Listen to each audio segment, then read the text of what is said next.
Alors mes amis, bienvenue dans une nouvelle vidéo de mise à jour sur la crypto. Le Bitcoin est actuellement à 110 500 dollars américains. Nous avons d'abord atteint un nouveau plus bas ce week-end, du moins vendredi à 103 300 dollars américains, et depuis nous sommes remontés d'environ 7 000 dollars. Les derniers jours n'ont pas été si mauvais que ça. Mais il faut aussi préciser que c'était le week-end, qu'il y avait très très peu de volume sur le marché et qu'avec cette vente massive et le gap qui est désormais comblé sur de nombreuses plateformes, du moins si l'on regarde les graphiques spot, le gap a maintenant été comblé. Nous avons donc pas mal de terrain à rattraper vers le haut.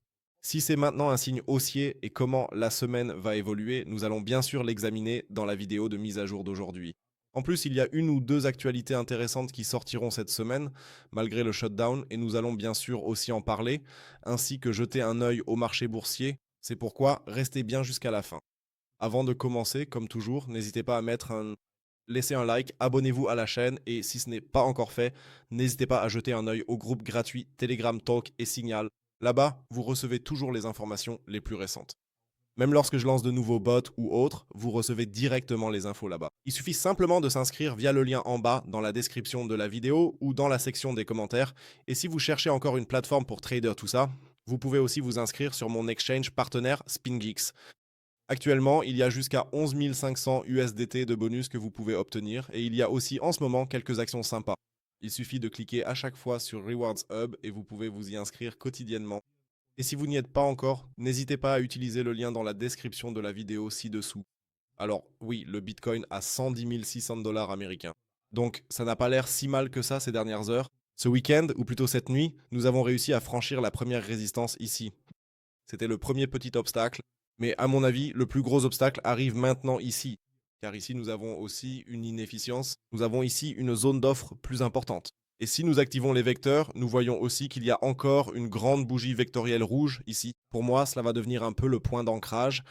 Et puis surtout, comme maintenant, donc la session asiatique, en fin de compte, devait être terminée, ou alors dans les prochaines heures, a créé ici un écart plus important, entre 107 000 et un peu moins de 110 500 dollars américains. Ce sera la fourchette à surveiller cette semaine. C'est vraiment, vraiment important. Et là, nous allons aussi nous y référer. Sinon, si nous parvenons à dépasser ce niveau, c'est maintenant le point numéro 1. Si nous arrivons à franchir les 112 000 dollars américains, c'est-à-dire au-dessus de la zone d'offre et des vecteurs, mon prochain objectif, qui serait même un objectif politique ici en haut, serait la zone des 119 000 à 121 000. D'une part, nous avons les taux de financement qui restent relativement raisonnables. Elles ont augmenté pendant le week-end, ce qui n'est pas forcément un très bon signe à ce stade, car nous avons dit qu'en général, le week-end, nous préférons voir des phases plutôt latérales. Nous n'avons pas de market makers, etc. Sur place, ou plutôt présence sur le marché, qui pourrait manipuler tout cela. Le week-end, il n'y a généralement que des particuliers sur le marché. C'est déjà le premier point pour lequel je pourrais imaginer que nous ayons encore un petit repli, au moins vers la zone des 108 000 dollars américains, avant de poursuivre ensuite la hausse. Deuxième point, il y a actuellement d'énormes liquidations à la hausse. Les liquidations commencent donc à partir de 115 environ, jusqu'à environ 118 000, 119 000 dollars américains, et alors vous comprenez exactement ce que je viens de dire. Ma zone de vente, ou plutôt la zone décisive, se situe ici en haut, entre 118 000 et 120 000 dollars américains environ.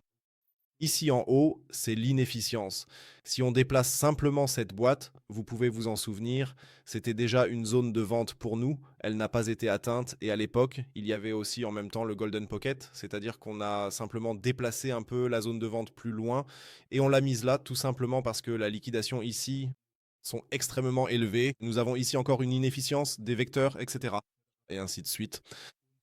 Et cela resterait toujours l'option baissière, aussi désagréable que cela puisse paraître. Nous montons, donc nous sommes descendus depuis l'all-time high vers la zone des 103. Nous remontons de nouveau vers les 119, 120. Ce n'était qu'une correction B. Et la vague C nous amènerait alors vers les 95 à 89 000, voire même 87 000 dollars américains. Vous pouvez vous en souvenir, cette zone ici en bas, nous en avons déjà parlé à plusieurs reprises ces derniers mois lors des live streams. C'est une zone qui est vraiment cruciale. Si on passe sous les 100 000, je suis de toute façon baissier. Mais là, c'est vraiment la toute dernière chance pour que le Bitcoin puisse encore faire quelque chose ici. Parce que si cette zone casse, alors probablement bonjour le marché baissier. Ensuite, j'ai beaucoup de choses à raconter aujourd'hui, je le sens déjà, et il y a aussi un rendez-vous important cette semaine. En effet, je l'ai déjà dit hier lors du live stream, c'est étrange. Il y a un shutdown aux États-Unis. Normalement, aucune donnée sur le marché du travail n'est fournie, mais apparemment, non seulement c'est 5 jours avant la réunion de la Fed du 29 octobre, mais c'est aussi la première fois que les données de l'IPC seront publiées un vendredi depuis janvier 2018.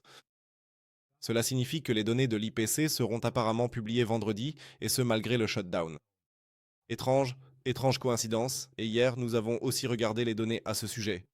Les données WPI, le taux de base devrait rester stable, mais malgré cela, le taux de base lui-même devrait augmenter de 0,3%, et si l'on regarde les données WPI sur l'année, elles devraient passer de 2,9 à 3,1. Reste à voir si c'est vraiment une bonne chose qu'elles soient publiées. C'est clairement discutable. Nous verrons bien au final. Mais comme je l'ai dit, cela collerait vraiment très très bien si nous montions ici jusqu'à jeudi ou vendredi et que nous recevions ensuite des nouvelles baissières. Comme je l'ai dit, les prochaines heures seront un peu décisives pour voir comment la fourchette va continuer à se former ici ou encore comment les États-Unis vont démarrer. Je suis donc curieux de voir ce que cette semaine nous réserve. Passons à Ethereum. Je pense qu'on a assez parlé de Bitcoin maintenant. Passons à Ethereum. Là, la situation n'est en fait pas si mauvaise pour le moment après que nous ayons trouvé notre creux ici en bas à 3674. Nous sommes maintenant directement de retour dans le Golden Pocket ici. Il faut qu'on le franchisse. Donc il faut qu'on atteigne au moins les 4050 $, voire même 4160 $. Après que nous soyons passés short ici en haut, il y a eu cette vente massive. Pas de creux plus bas, c'est un signe positif. Cela signifie que nous pourrions éventuellement être ici dans une vague 1, 2, 3. Ce qui voudrait dire que les prochains objectifs de prix, ne soyez pas effrayés, se situeraient vraiment entre 5200 et 5700 $. À mon avis, ce serait un peu exagéré, donc on va d'abord retirer ça pour l'instant. Ce qui est important maintenant, c'est de franchir ces résistances ici, puis d'y aller étape par étape, et aussi de surveiller la moyenne mobile 200 qui passe justement ici. Donc ça n'a pas l'air mal, mon long est toujours en cours, le short aussi continue, mais à ce stade, je crois qu'on a déjà pris 25 ou 50% de profit. Passons à Solana. Même scénario ici, nous n'avons pas fait de plus bas, ce qui signifie que notre option haussière est toujours théoriquement en jeu. Nous avions notre A, B, C, puis j'ai dit d'accord, ici nous n'avons pas réussi à faire un plus haut, mais seulement un plus bas. Cela signifie que cela pourrait potentiellement être le point D, car il est aussi allé parfaitement dans le Golden Pocket. Et ensuite, nous avons eu une nouvelle baisse jusqu'à notre zone d'achat à 174 $. Mais la zone a tenu. Cela signifie que le scénario haussier serait donc toujours d'actualité, mais maintenant vient le grand mais. Il faut au moins franchir ici les 213 $, c'est-à-dire que ce précédent point D doit être dépassé à la hausse, afin que nous ayons une chance d'atteindre les 232 à 250 $ à ce niveau. Jetons un rapide coup d'œil au taux de financement des altcoins, surtout ici pour Solana, simplement pour voir quel est le sentiment du marché à ce stade. On constate aussi que, d'accord, les taux de financement sont parfois négatifs. Ils passent lentement en positif, mais la majorité du marché reste orientée à la baisse. Cela signifie que la probabilité de voir une nouvelle hausse ici est très très élevée. Mais il faudra aussi que cette résistance soit franchie à ce stade. Passons maintenant au marché du Forex à ce stade. Il ne se passe pas grand-chose. La position short continue, elle a failli être stoppée, mais elle est toujours en cours sur l'euro. Ensuite, l'or a connu une correction. Mais il faut aussi reconnaître honnêtement que nous avons atteint tous les objectifs à ce stade. Vous vous souvenez peut-être, nos objectifs étaient d'ici en haut, vers 4369 à 4606 $. Cela aurait été la grande vague 3. Nous les avons atteints entre-temps. Nous sommes même montés jusqu'à 4383. Donc nous avons légèrement dépassé l'objectif.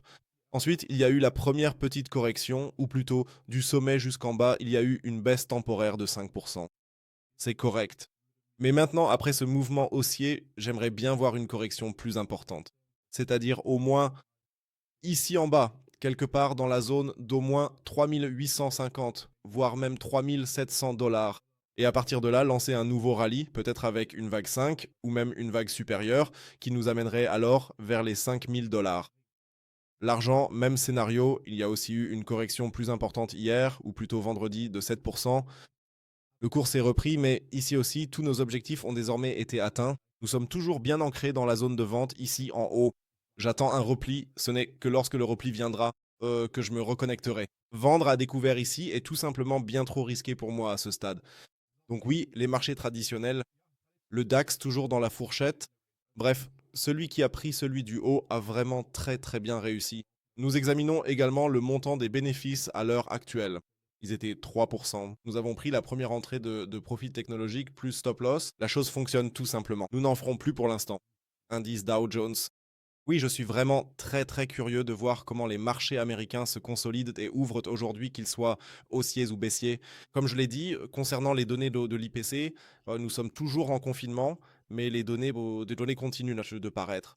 Je n'apprécie pas vraiment cette situation pour le moment, mais apparemment ils doivent le faire car la semaine prochaine, une décision sur les taux d'intérêt aura lieu, donc c'est un autre facteur. Je suis curieux de voir, sinon le S&P 500 se maintient aussi à un niveau stable. Notre zone de vente est toujours active à ce stade, elle avait été légèrement dépassée, puis il y a eu ce repli. Ça n'a pas encore l'air trop mauvais, il faut le dire, mais il faut simplement rester prudent. Même pour le Nasdaq, nous avons ici en haut une zone de résistance massive entre 25 000 et 25 200 points. Je me demande si nous allons encore faire un plus grand pic de liquidité ici avant de chuter vers le bas. Pour Bitcoin et les marchés boursiers, la situation semble en fait assez similaire. Nous pourrions partout faire un plus haut plus court, pour Bitcoin au moins les 119, 120 avant d'opérer le retournement. Sinon, concernant Circle, on m'a aussi posé la question. Le scénario B semble actuellement un peu plus actif. C'est-à-dire vers les 118 dollars, nous n'en sommes plus très loin, ce serait pour moi la prochaine grande zone d'achat. Mais il faut aussi dire que nous n'avons pas encore de plus bas ici. Cela signifie que le scénario 2 est toujours possible, à savoir qu'il s'agit ici d'une consolidation plus longue. Ça colle, et pour finir, D-Wave, une plus forte chute à ce niveau. Ici aussi, il y a eu vendredi, ou plutôt jeudi, un recul de 23%. Mais si l'on réfléchit à l'endroit d'où l'on vient ici, donc vraiment de 17-18 dollars. Ensuite, nous avons eu ici une hausse de prix de 173%. Donc, correction, pour l'instant, il faut attendre de voir si le cours se stabilise un peu ici ou si nous faisons un plus bas. Dans ce cas, à l'étape suivante, on pourrait aussi vendre un peu de spot ici. Sinon, nous avons eu ici une très longue consolidation. Ce pump rappelle un peu l'or, mais bon. La technologie quantique est encore très immature, il faut le dire à ce stade, en plus d'un risque très très élevé. Sinon, c'est tout pour moi. Je vous souhaite en tout cas un bon début de semaine. N'hésitez pas à écrire ce que vous pensez de cette semaine.